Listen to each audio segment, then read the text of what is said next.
Hello, and welcome to Rural Community Assistance Corporation's virtual ROC workshop series, module number 3. My name is Amity Rembold, and I'm a Rural Development Specialist with Rural Community Assistance Corporation. My co-facilitators for this module are Madison Wilhite. I'm a community coordinator with the Native American Development Corporation in Billings, Montana.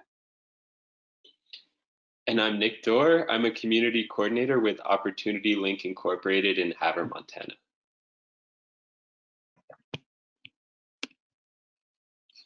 Let's take a moment to recognize our funder. The virtual ROC workshop series was developed and is being facilitated by RCAC and its local partners, thanks to generous funding from the U.S. Department of Commerce Minority Business Development Agency.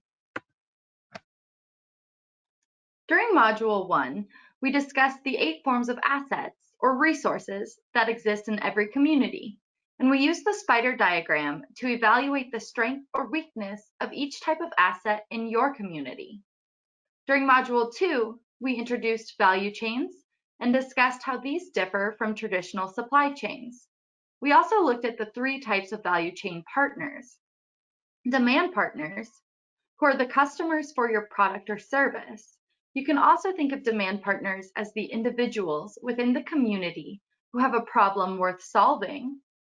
Transactional partners, who help produce a product, service, or solution.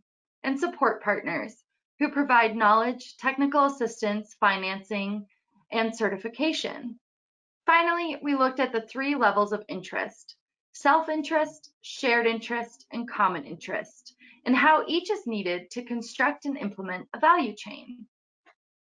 In this module, we will examine how successful businesses and projects solve a customer or community problem.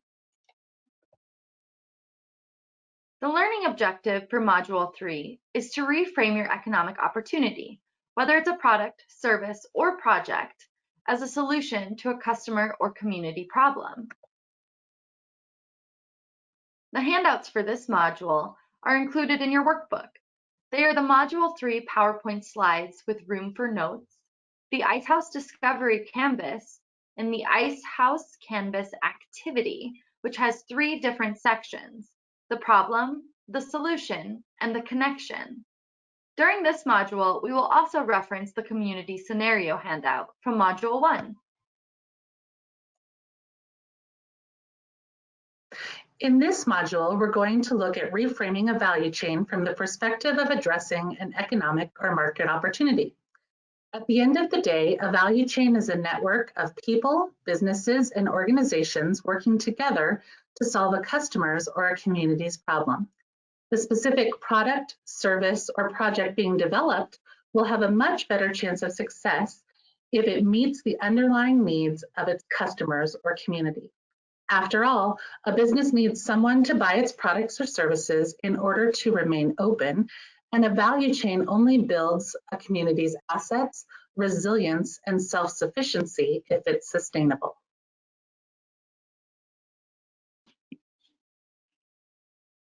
The Discovery Canvas was created by the Entrepreneurial Learning Initiative based on the book Who Owns the Icehouse by Clifton Talbert and Gary Schoninger.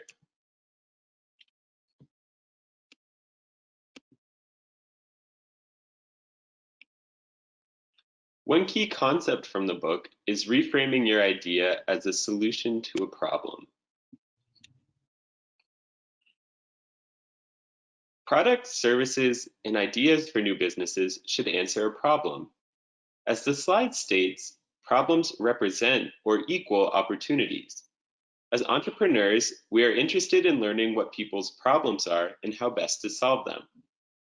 Listening is very important to understand what consumers need and want and what they are willing to pay for.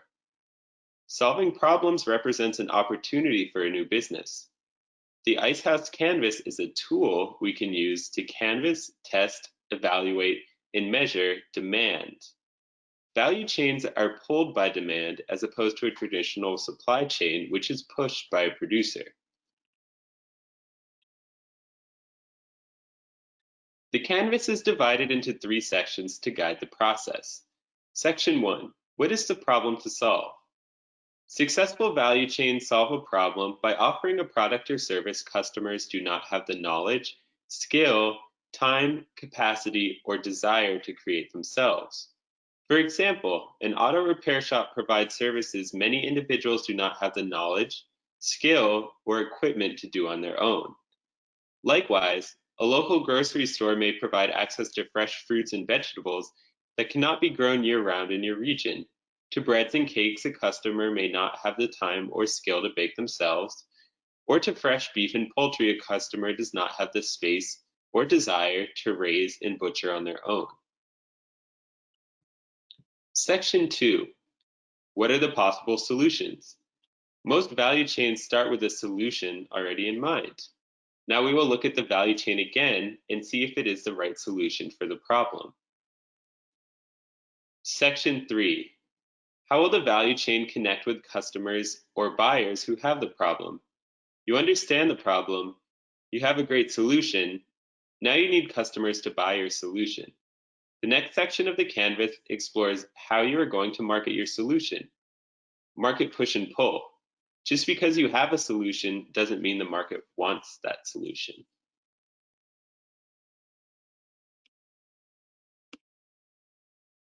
As Nick mentioned, most value chains start with a solution already in mind. This can make it difficult to think of a product, service, or project being developed as the solution to a need or a problem. Assumptions about a potential customer's or a community's underlying problem are often made subconsciously without even realizing it. It's important to take a step back, to double check that those assumptions are true, and to make sure the product, service, or project is the solution to an actual problem rather than an assumed problem. Often when we begin the discussion of reframing a value chain as the solution to a problem, we will hear something like, I want to start a coffee shop. The problem is we don't have one and we need one. But just because something doesn't already exist, that doesn't mean bringing it to the community solves a problem. Let's take a step back and think about the actual problem a coffee shop solves. Coffee shops typically have trained baristas that create quality espresso-based drinks using commercial equipment with a variety of options for flavors and toppings. The underlying problem a coffee shop actually solves is that people want these types of drinks and are willing to pay for them because they don't have the equipment, knowledge, or ingredients to make them at home. Perhaps the reason a coffee shop doesn't already exist is that people who live in the community are just as happy to drink black coffee that they can make themselves at home. Moving forward without confirming that a coffee shop solves a potential problem for its customers could spell disaster for the business if the people in the community don't have the problem it was assumed they did. Completing the questions in the problem section of the Icehouse Discovery Canvas can help identify the underlying problem a product, service, or project solves, as well as any subconscious assumptions. Let's look at the problem section of the Canvas closer in the context of the community scenario for Module 1. If you remember, our community scenario revolves around developing a cooperative farm. Box 1 asks you to describe the problem you want to solve. Think about that question. How would you describe the problem the cooperative farm solves? You might answer this question by saying something like, the grocery store on the reservation has only a limited selection of fresh fruits and vegetables that are expensive and not locally grown. While this might seem like the problem to be solved, we need to dig a little deeper. If most people in the community have large gardens and don't buy their produce from a store, having more fresh fruits and vegetables available in the local grocery store doesn't actually solve a problem. Maybe a more accurate way to describe the underlying problem would be that community members, businesses, and schools on the reservation want affordable, locally grown, fresh fruits and vegetables, but don't have the space, time, knowledge, or desire to grow their own, and they aren't available in the local grocery store. Be careful though, Does this statement include any subconscious assumptions? Until the cooperative farmers actually talk to potential customers, this is just an assumption. Maybe community members are just as happy to eat the inexpensive canned fruits and vegetables available at the local grocery store. Or maybe the local restaurants and schools don't care whether the produce they use is locally grown as long as it's cheap. The last question in box 1 asks, why is this problem worth solving? Potential answers to this question could reference the fact that community members want and deserve access to affordable, locally grown fresh produce. Other potential answers could focus on how incorporating more fresh fruits and vegetables into community members' diets can improve chronic health issues, or even how growing these types of products locally can help address food sovereignty issues. Box 2 asks you to describe the type of people who have that problem. You might say, that's easy, everyone on the reservation. This seems like a simple answer, but again, it's important to dig a little deeper. Does this statement include assumptions? It's more than likely there are community members who want affordable, locally grown fresh fruits and vegetables. However, it's also likely there's a segment of the population that doesn't really care. A more accurate way to describe the people who have this problem might be individuals who live on the reservation that believe it's important to eat locally grown produce. Other potential descriptions could focus on community members with limited access to transportation who have difficulty driving to the border town, or even people with medical conditions who need high quality food and nutrients. In all reality, there are very few products or services whose customers include everyone. The questions in box 2 are designed to help you determine who you should consider a customer, whether they have any common traits, for example, age, gender, or location, and whether there are enough of them to make the cooperative farm a sustainable business. Box 3 asks, how are they currently solving the problem? Let's think about this in the context of the community scenario. Potential customers, remember, these are only the people on the reservation who care about eating locally grown fresh produce for one reason or another. Currently, they either drive to the border town, purchase groceries from the grocery store's limited and expensive selection, or eat canned fruits and vegetables even though they'd rather have fresh. The questions in box 3 are designed to help you determine the sources of competition for the cooperative farm's locally grown fresh fruits and vegetables. Are there other potential solutions?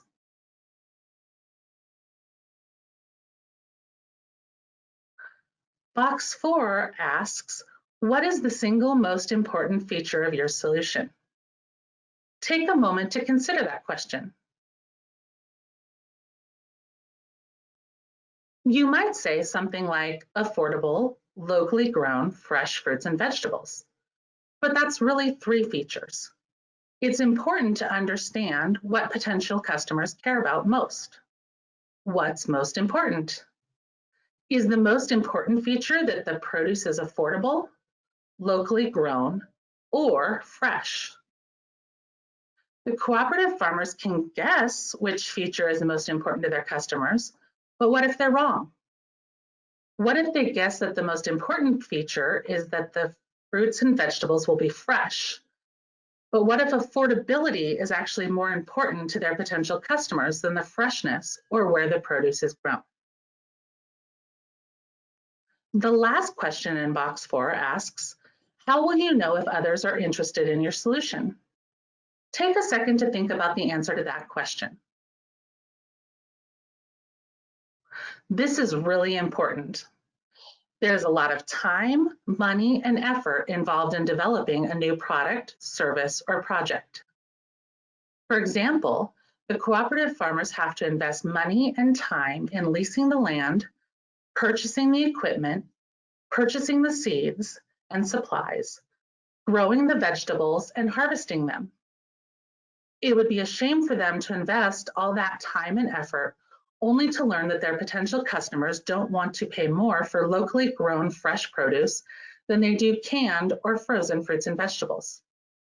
Often, the best answer to this question is, I plan to go out and talk to my potential customers. Box number 5 asks, how is your idea better than the existing solution? This question is designed to help you think about how your product, service, or project is better than the ones offered by the competition. How will you ensure potential customers buy from you rather than the competition? Perhaps the cooperative farmers could offer exceptional customer service, which could include printed cards with recipe ideas for the produce they are selling that week, or perhaps they could offer free home delivery to tribal elders. Box 6 asks, will people be willing to pay for your solution? But there's another important question that should be included. Will people be willing to pay for your solution? And if so, how much? It's not only important to know that potential customers will pay for a product or service, but how much they're willing to pay. For example, if the cooperative farmers need to sell a pound of carrots for $2.29 in order for the farm to be sustainable, but people are only willing to pay $1.89 a pound for fresh, locally grown carrots because they can buy frozen carrots at the store for $1.29 a pound, that's important information to know. Completing the questions in the solution section of the Icehouse Discovery Canvas can help you begin to think about how your product, service, or project is better than the alternatives and how you will ensure potential customers buy from you rather than the competition. Box 7 asks, what methods of communication will you use to reach out to potential customers? It's important to understand the best way to connect with potential customers. There's a saying that if you build a better mousetrap, the world will beat a path to your door to buy it. But how can the world beat a path to your door if they don't know you've built a better mousetrap? You have to advertise. How could the cooperative farmers best advertise their locally grown fresh fruits and vegetables so their potential customers on the reservation know about them? Often this includes a combination of advertising strategies. For example, the cooperative farmers could create and post signs in the farm fields next to the main road, or print and post flyers on local community bulletin boards. Maybe they could use a combination of paid radio and/or newspaper ads, or free Facebook posts on a local community group. These strategies might work for the typical resident, but it's also important to remember the other demand partners include schools, local restaurants, the senior center, and others. So how would you reach these potential customers? It will likely be necessary to use personal selling techniques with these customers. For example, the cooperative farmers might need to visit the store and talk to the produce buyer about why the store should buy produce from the cooperative rather than wherever they're currently purchasing it. Box 8 asks, how will potential customers purchase your solution? Will you sell to another transactional partner that sells your product to the ultimate customer? Will you sell directly to your end customers? Or will you offer a combination of purchase options? For example, the cooperative farmers could sell their fresh fruits and vegetables to the local grocery store, who in turn sells them to the customers who take them home and eat them. At the same time, however, the cooperative farmers could also sell directly to reservation residents through a market stand, through a community-supported agriculture program where people pay money up front at the beginning of the growing season to purchase a share of the fruits and vegetables produced, or even door-to-door, though that may not be the most practical way to get their produce into their customers' hands. Box 9 asks, how will your customers know they can rely on you? It's important for potential customers to know they can rely on you and know they will receive a consistent product or service. For example, if you need a haircut, but the local barber or hairstylist doesn't have consistent hours, you might drive by once or twice to see if he or she is open. But if you drive by a second or even a third time and see they're still closed, you'll be more likely to go somewhere that has more consistent hours. Or let's say you have a favorite restaurant. You might go back if your chicken is undercooked once and they fix it for you. Anyone can have a bad night. But if you get food poisoning half the time when you eat there, are you going to continue going back? If we think about our cooperative farmers, how could they let potential customers know they can rely on them? Perhaps by consistently delivering quality produce, by offering a money-back guarantee, or even by incorporating customer testimonials into their advertising. Something like, I always hated carrots until I tried the cooperative farm's fresh, locally grown carrots. They're sweet and delicious, like eating a spoonful of sugar. Even my kids like them. Completing the connection section of the Icehouse Discovery Canvas can help you begin to think about the distribution and marketing necessary to get your product or service into the hands of your potential customers.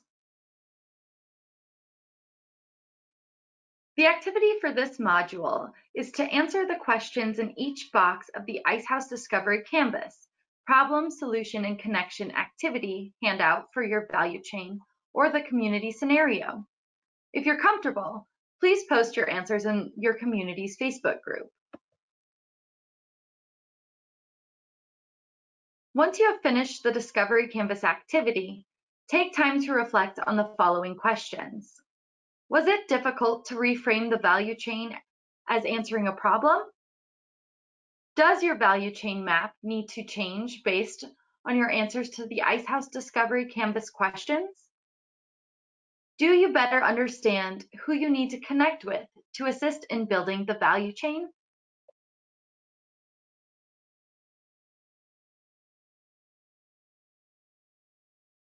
We'd like to thank you again for participating in the virtual ROC workshop series. We look forward to connecting with you during your community's next online interactive session. If in the meantime, feel free to post your thoughts or questions about Module 3 in your community's Facebook group. You can also contact me, Madison Wilhite with the Native American Development Corporation, or Nick Dorr with Opportunity Link Incorporated if you have questions or need assistance. Our contact information is in the front of your workbook.